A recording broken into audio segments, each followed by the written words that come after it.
Thank you, and thank you to the member opposite for your thoughtful comments. When discussing poverty reduction, one of the most impacted groups of British Columbians are those aging out of care.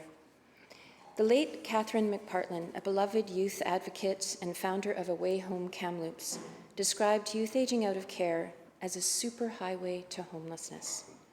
She once described that as a foster child, of her friend group of 30 former youth in care, 27 were living on the street.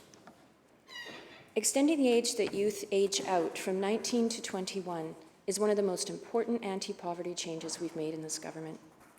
Former youth in care say that this is a huge change for young people in the foster care system, as it gives them the time they need to figure things out. I think I could have had a lot more support with my mental health and financially, says Dana Chapman, a peer navigator with Away Home Kamloops. Dana lived in 11 different foster homes since she and her sister entered the system in 2004. She says she finally found a home with her last set of foster parents when she was 17. I finally felt like I had a family, like I had a sense of belonging. But she describes what happens next. Her social worker came a couple of months before her 19th birthday and let her know she'd have to find her own place.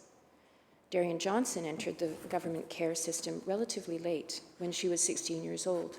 For Darian, it was being assigned a youth care worker that she says was the best thing that ever happened to her. And in Darian's view, assigning a youth care worker to foster children should happen right away. The Ministry of Children and Family Development is adding 80 more transition workers to the system as part of the 2022 BC budget. Unconditional income supports of up to $1,250 a month for a whole year will be available for young people aging out of care. This is huge, and the fact that they are unconditional means that youth can work and add on to this base support. And youth who are in foster care can have their tuition waived and can access grants to help post-secondary living expenses. Again, these are huge life-impacting changes.